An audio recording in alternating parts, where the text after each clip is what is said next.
it's Rachel.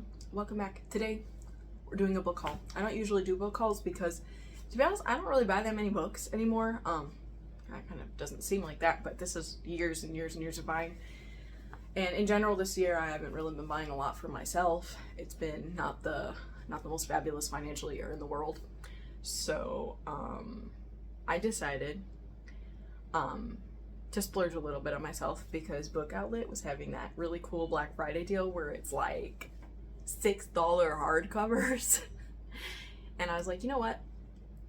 I'm gonna do this. I'm gonna buy enough that I get free shipping because that's a really good deal. So I got a good deal and I kind of want to share the TBR.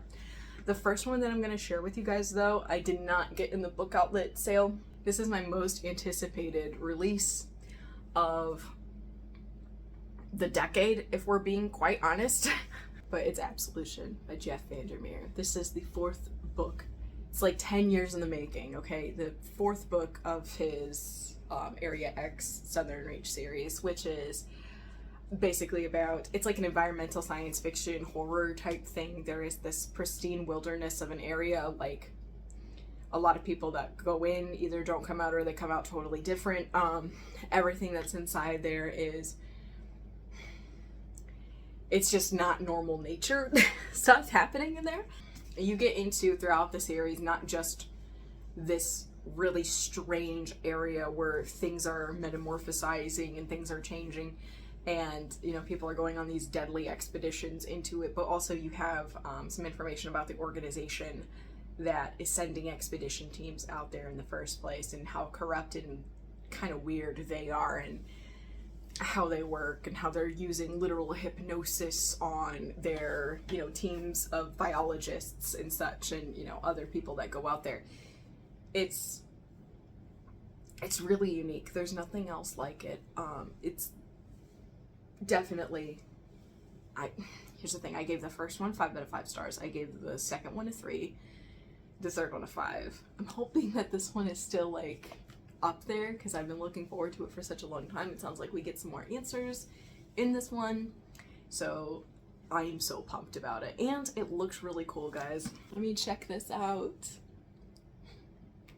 I mean, that's awesome. So I have gotten started at this point, and simultaneously I've been filming a particular vlog for this one and some other books that kind of go together. They kind of don't go together, but you know what? It's for a reading vlog. You'll see it someday. So I have already started this. So far, it definitely is weird, which is if you're reading Jeff Vandermeer, that's what you sign up for. So very excited. Okay, so now to the Book Outlet books. So the first one is a paperback, even though it was mostly like $6 hardcovers that they were advertising. So you guys are gonna be so proud of me, probably. Baby's first Brandon Sanderson. And I know some of you are going to be like, why are you starting with Skyward? Why aren't you, like, starting with the Mistborn trilogy or series or something? And I'm like, you know what? If I'm going to start reading his work, and he's such a beloved author, here's the thing. Some of the synopses, even though, like, when I listen to people talk about Brandon Sanderson, they talk about how amazing he is and stuff like that. But I don't really read things because people find them amazing.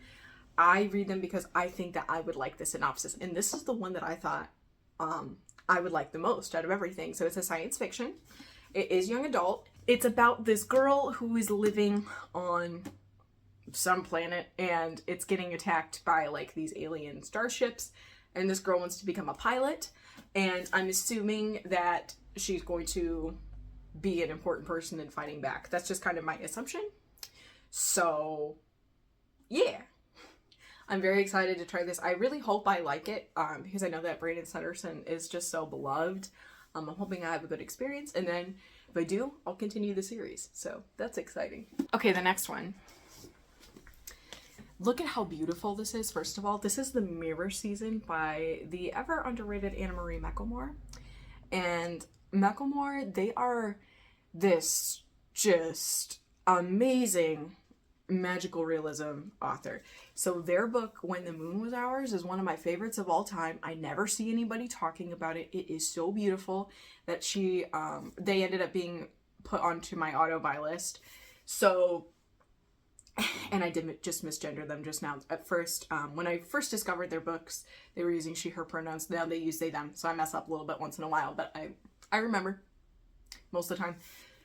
The mirror season is still in magical realism. I'm having a hard time figuring out how to explain this to everybody. The premise of this one is not something I would normally read. It's about these two teenagers. I found out that they were both sexually assaulted at the same party.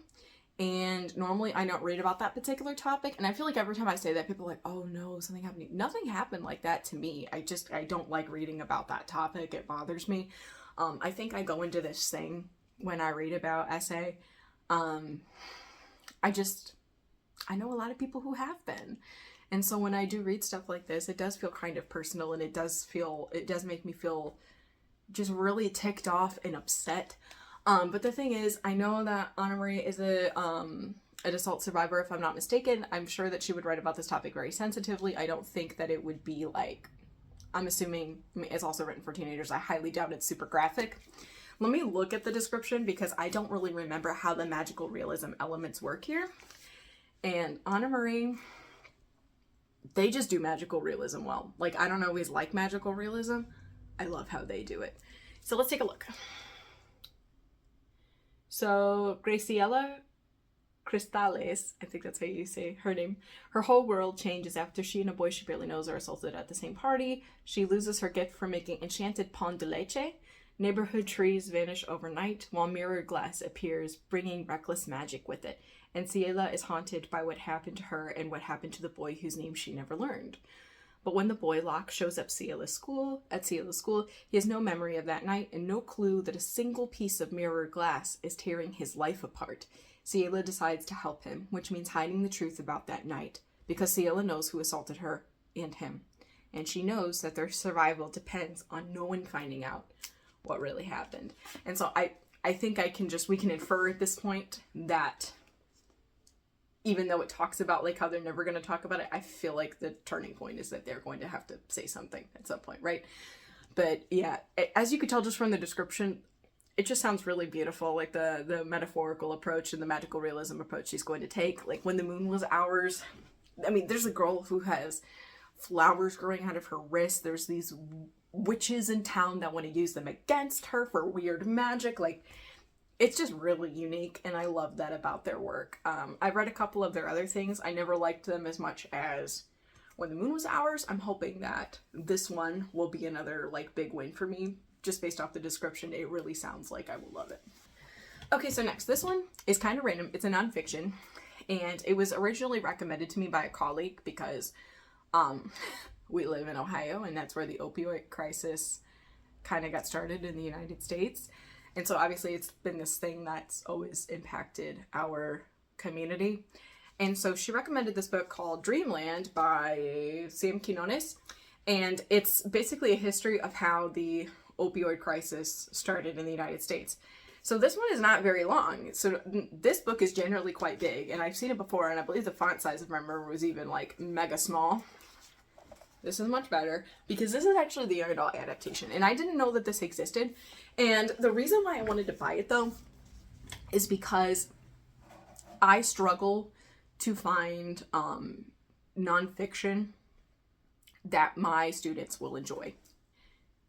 If you can hear my cat in the background, he's like snuggling up to some boxes in here. But anyway, because here's the thing, if you teach like kids that aren't elementary age, it's really hard to find accessible nonfiction for young adults. It's either the 2,000-page encyclopedia of basketball or basketball for babies. Like, there's no in between. And so the fact that this is a nonfiction directed at young adults, probably young adults that are trying to kind of come to terms with an issue that's been prevalent in communities that have been so impacted like this, I think that that'd be important. So my goal is to read it myself, learn some stuff, and then put it in my classroom library. So excited for this one. And I'm happy that somebody thought to make a young adult adaptation of this. I wish that there were more just nonfiction books for that target range. So next one is like one that I thought fully that this was an adult book, but I guess it's young adult. It's called There Will Come a Darkness. And it's by Katie Rose Poole. Apparently won some kind of cool award here. Also, the hardcover is red, so that's fun. I don't remember if this one looked special. Oh yeah, this one does look kind of special. So, I mean, she is just red. But then, we do have a map. And it's on you know, both sides. So that's kind of cool. I always struggle to remember what this is about, but every time I read the description, it really grabs me. But I believe it follows a set of like 5 characters, and based off of this prophecy about the world, they're either going to really help it or harm it. It says, for generations, the 7 prophets used their visions of the future to end wars and unite nations until the day 100 years ago when they disappeared. All they left behind was one final secret prophecy, foretelling an age of darkness and the birth of a new prophet who could be the world's salvation or be the cause of its destruction. With chaos on the horizon, 5 lives are set on a collision course. And later on, will they be savior or destroyer?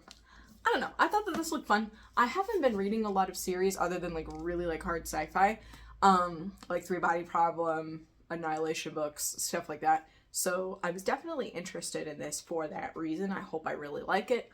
But yeah.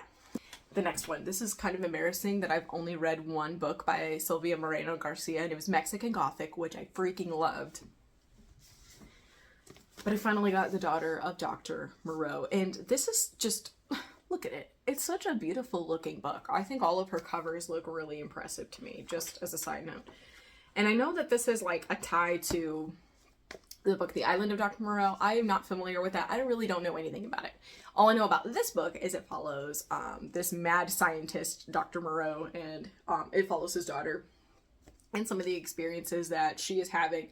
It sounds like this is like historical with elements of romance, with elements of science fiction, which is kind of like what Mexican Gothic was. And I just think that she blended historical and science fiction just really beautifully. It didn't work for everybody, but it definitely worked for me. So I'm hoping that I get those vibes out of this as well. And lastly, I feel like this is one that might just disappoint me. I'm not sure, but it's A Haunting on the Hill by Elizabeth Hand. And if you know me, if you've been watching like my writing and my master's videos, I did my master's final essay on The Haunting of Hill House. I love The Haunting of Hill House. I've read it several times. I did love the Netflix version as well. I'm just such a big fan of this book.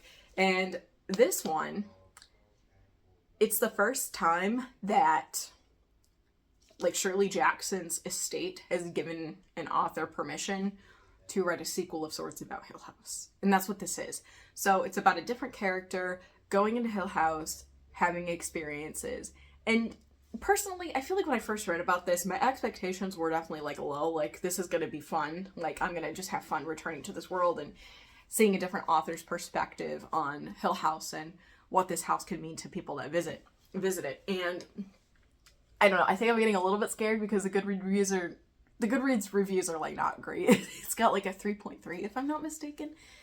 And if you know anything about Goodreads, that's low. A little bit nervous, but I'm not always the kind of girly that relies on reviews. Remember, it's about what the book is about, what I think that I will think about it, right? So I think that there's definitely a lot of hope. There's a reason I bought it. I'm very curious about it. So yeah. But yeah, that's the book haul, y'all. I got like 6 books from Book Outlet, $6 a piece, and I got Absolution by Jeff Vandermeer. I don't know when I'm going to do another book haul, because like I said, I don't buy that many books, and I never want to come off as like one of those people. I feel like it can get a little frustrating when it just turns into like, look at all of my possessions. But, you know, it's kind of like what I talked about in my booktube aesthetics video. You know, when you film in front of a bookshelf, it's a cue, right? It's a visual cue to your viewer. This is the type of stuff I talk about, right?